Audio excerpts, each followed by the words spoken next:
Hello, my name is Megan Thompson, and today we're going to discuss Writers' Workshop strategies for the secondary classroom. You may be familiar with Writers' Workshop models in the elementary level and might be curious about both how and why to incorporate them into the high school level. A little bit about me. Again, my name is Megan Thompson. I'm an English and special education teacher at the Atlantic County Institute of Technology. I teach both English as a standalone teacher from resource room level all the way to the college level. I've also taught in inclusive settings, both in English and in history classrooms. In the past, I've also been in math and science classrooms as well. And I am also a reading and writing and literacy alumni from the University of Pennsylvania, which is where I really studied these strategies and came up with my own ideas about how and why we should incorporate them into the secondary classroom. So, to what you should expect from this presentation is to discuss a little bit about what do secondary writers need, in addition, how Writers Workshop can fit those needs and how they can fit into the challenges of the secondary classroom. And then I'm going to share with you some strategies that I use and hopefully encourage you to make your own strategies as well. So, why pay attention to writing? I know myself in the past, I became a English teacher because I loved reading books, and for a really long time, I think I was doing a really good job at assigning writing, but I wasn't really doing a good job at teaching writing. I knew how to write, but I didn't really know how to coach other people how to write, particularly those who struggle with writing. What we're looking at here is the NJSLA Spring State Summary Report in English and Language Arts from the 2018-2019 school year. And as you can see, 56% of our students in New Jersey are meeting or exceeding expectations as far as proficient writers. That leaves 44% of students who are not meeting those proficiency standards. So in my opinion, that is something that needs to be improved. And I think that we need to pay a little bit more attention to how we're coaching our young writers. So just to discuss some quick facts about secondary writers in high school are writing not just in English class.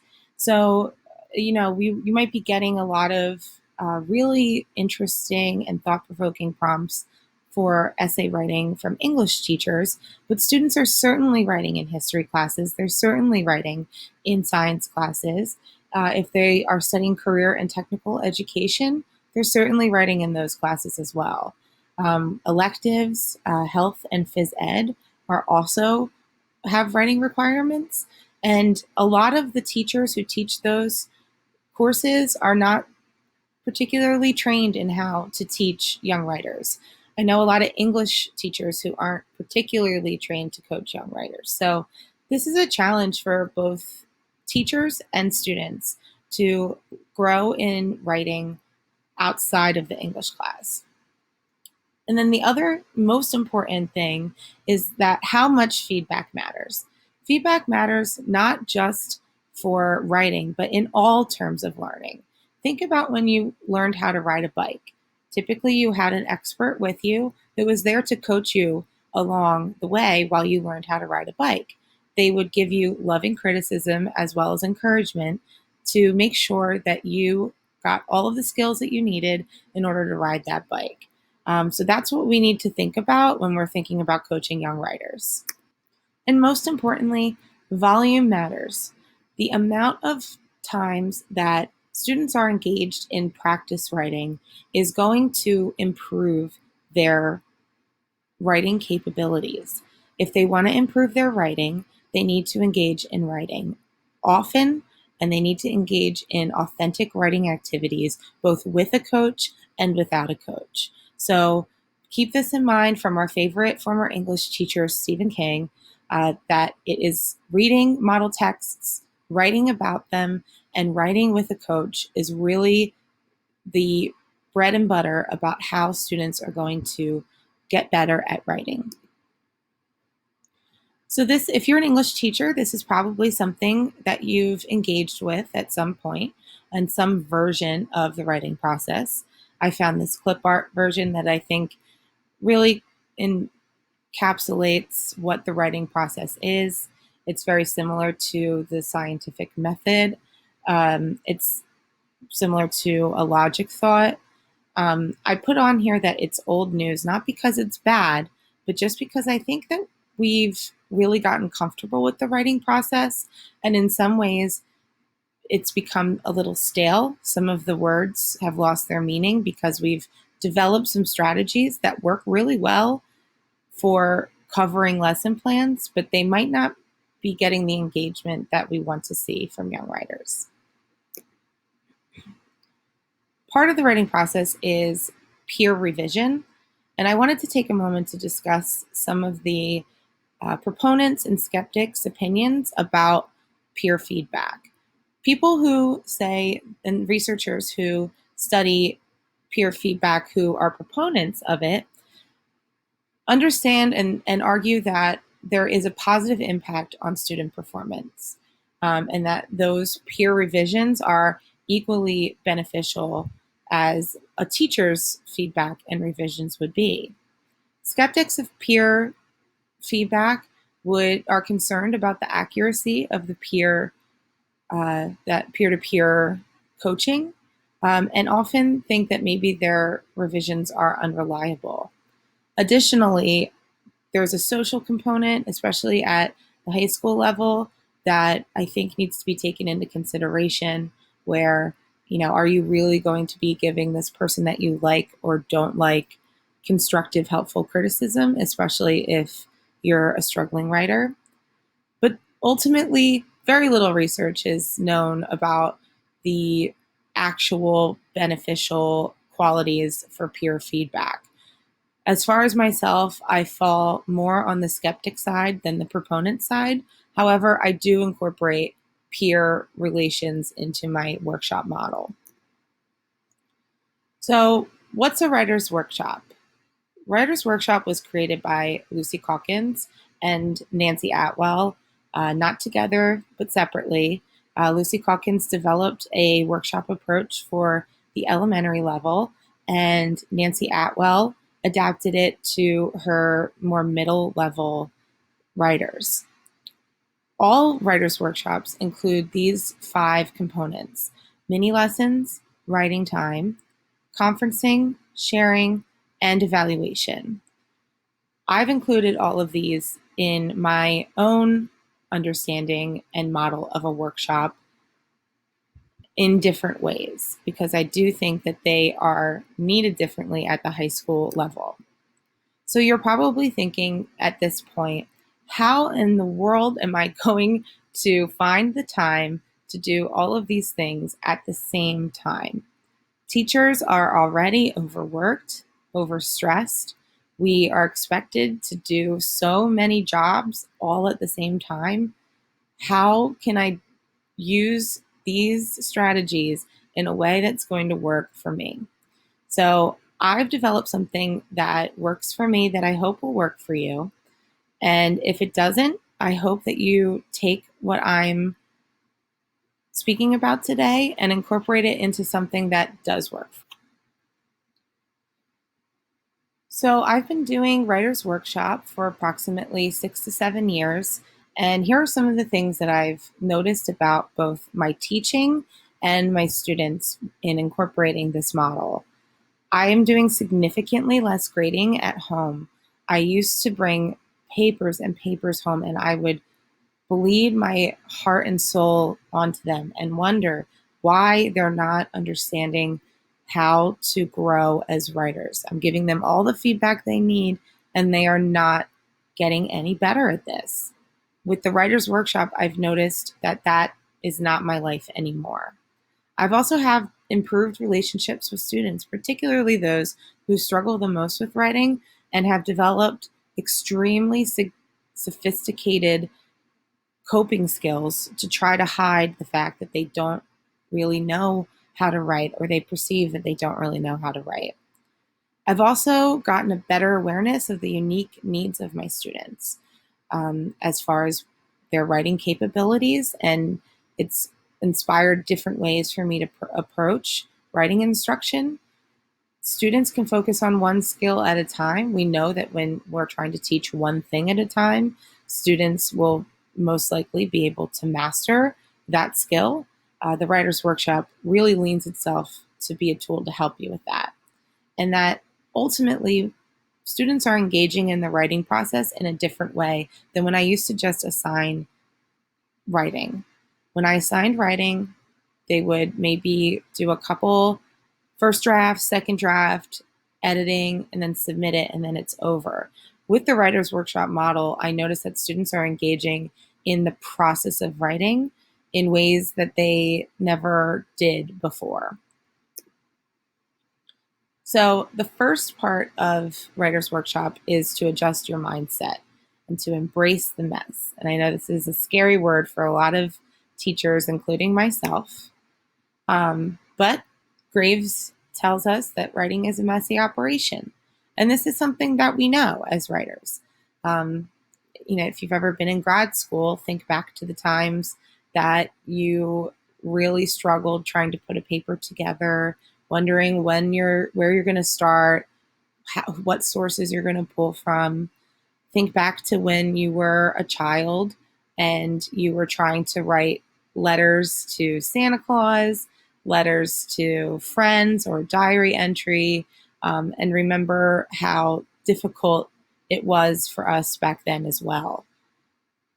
Also remember to try to pull back your desire to overly regulate writing.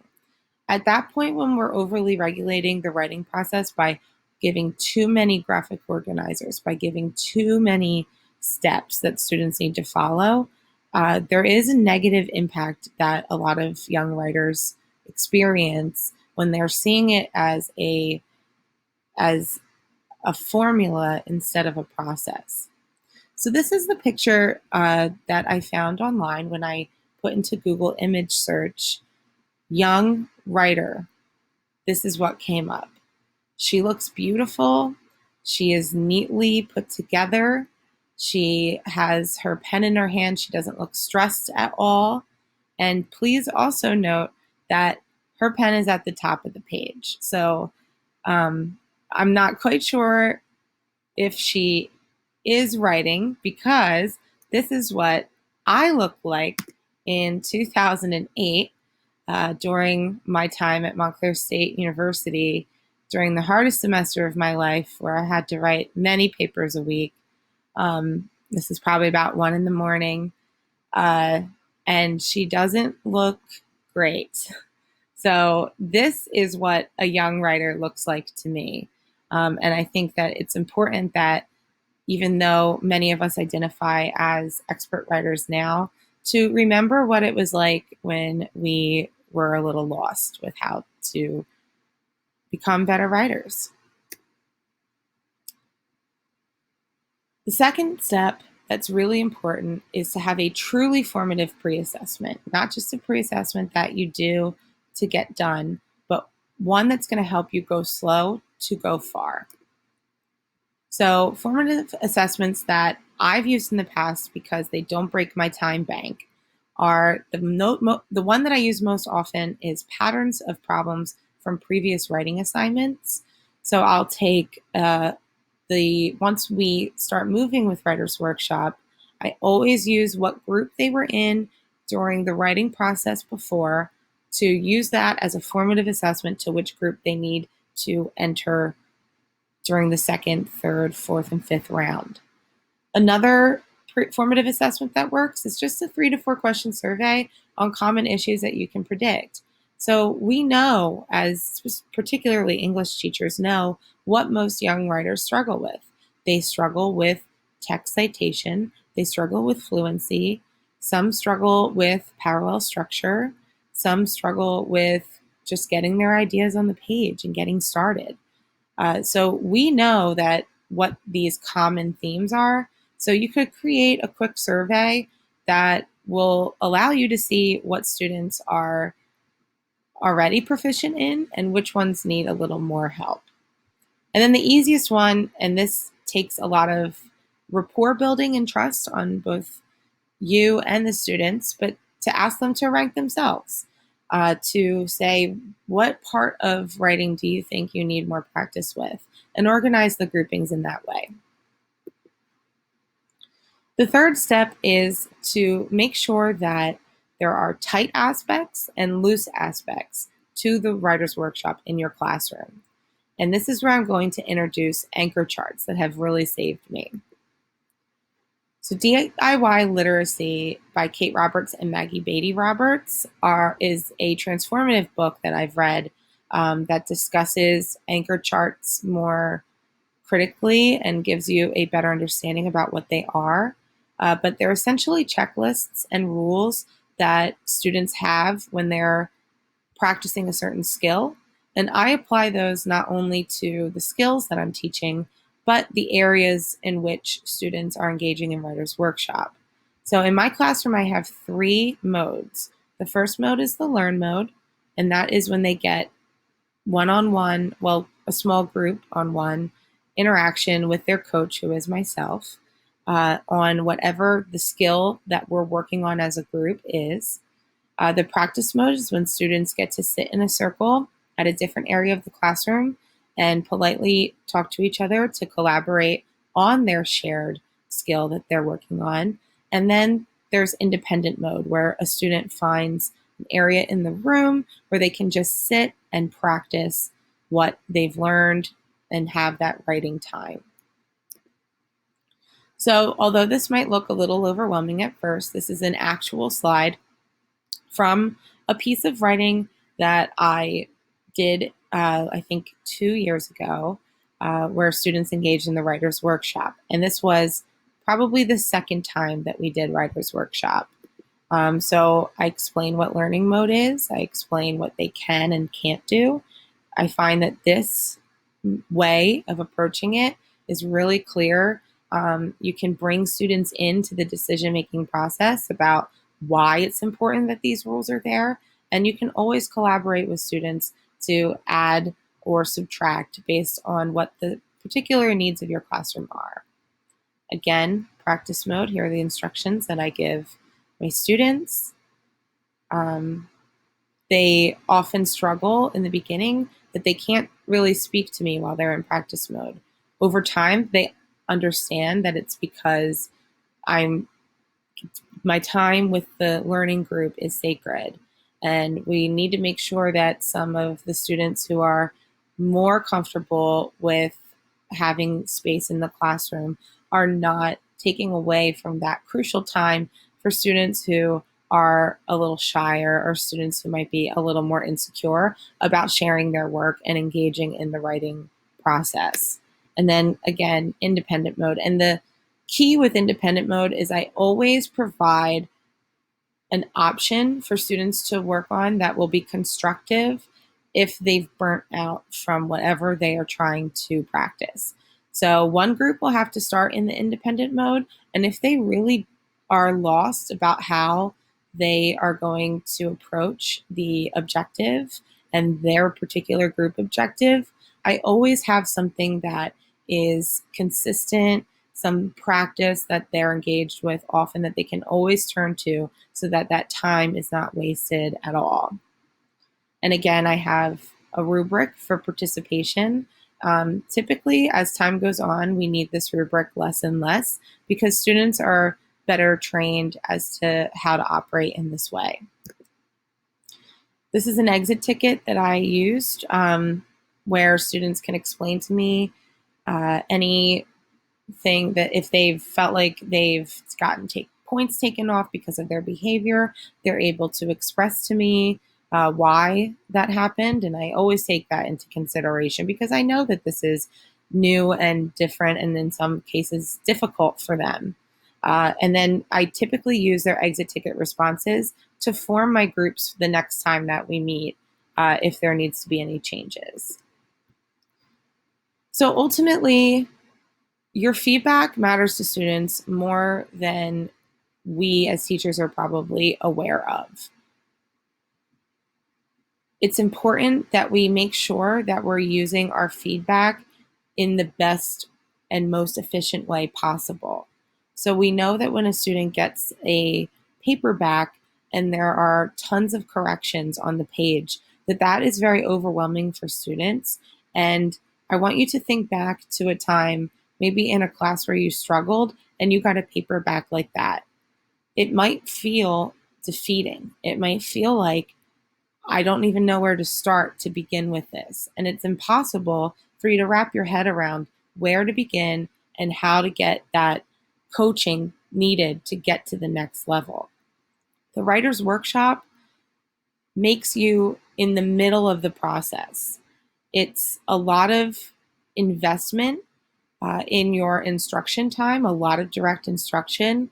However, what you get back, the return from that, is a better understanding of your students' work and also a better understanding of your students' uh, and also a better understanding and also students gain a better understanding about how their skills are improving. I've had students in the past fill out reflections at the end of the year that state specifically that they got better at fluency with their writing. And the only reason that they knew that is because they were frequently actively engaged in small group practices that spoke about fluency and could see when they no longer needed that instruction anymore. Some tips that I'd like to share about the Writers Workshop when you choose to engage your students in this way. It's even better in an inclusion classroom when you have two expert teachers. You can manipulate and change the stations. You can have two expert stations. You could have one teacher in the learning mode and another teacher assisting in the practice mode to help students better collaborate. You can also have a teacher in the independent mode too, if they're going to need some assistance working independently. Also, tinker with timing. Typically, I have a block schedule, so I usually have 20-minute time frames for each group, adding to 60 minutes. I know not everybody is afforded that luxury, so you're going to have to tinker with what to see what's going to work for you and for your students. Are you going to do longer times in groups and then spreading that over multiple days, shorter times in groups so that you can see them every day in the learn mode? These are all decisions that you will have to make as you engage in Writers Workshop in secondary classrooms. And ultimately, practice makes perfect. The first time I tried to do this was a disaster, but I was committed to the idea that I could take one of me and truly be a coach to all students in a way that truly differentiates. So, as I've gotten better at all of the things that I need to set up to make sure that I have an effective writer's workshop, I also understand that practice makes perfect for the students as well. Every year, the first writer's workshop is usually very bumpy, but by May or June, it is something, or even January, February, it is something that they're used to, something they can anticipate, and it usually runs really smoothly. So, what if we are teaching in cyberspace this year? As we know, this year has brought many challenges that none of us, I think, would ever think we would see in our lifetime. How could we incorporate the Writers' Workshop in the cyberspace model? Well, I think because mostly the Writers' Workshop is a both a strategy but also a mindset. There are some tools that can help us to use Writers Workshop in cyberspace. So I'm going to speak about how the positives, because I think that we need to remain positive about the idea of virtual learning. So I'm going to have a growth mindset about how I can incorporate Writers Workshop in a secondary cyberspace classroom. So Google Meet and Zoom both have options for breakout rooms, which is going to make it easier for you to organize space in cyberspace. Depending on the classrooms that I've worked in, space can be limiting and challenging to organize all of the different sections. When you're in cyberspace, that's not a barrier that you really have to cross. Also, you have the options of recording your mini lessons for future use so that you're not, if main idea is something that students, or summaries are summarizing main ideas, are something that students really struggle with, and you know that every year you have a group of students that struggle with this, find your best mini lesson, record yourself giving it almost as if like I'm giving you this presentation today, and then save it so that you can use it again and again and again. Again, investing time now to add more time to your time bank in the future is what I'm all about. Here are some recommended resources that I think really helped shape me about how I understand teaching writing in the classroom. And that, again, none of these books were the ones where I said, you know what, this is exactly what's going to fit in my classroom. However, I took pieces from each book that really came to form my model of writer's workshop in the secondary classroom. With that said, I hope that you take this presentation and take parts of it that you think will work in your classroom. I am so excited for you guys to engage in Writer's Workshop in this way in your classrooms if you're a secondary teacher, particularly if you're not an English teacher and you want to incorporate better ways to teach scientific writing or historical writing. And I'm excited to hear from you of your successes and some things that you've learned through this process. Best of luck, and I hope you have a great school year.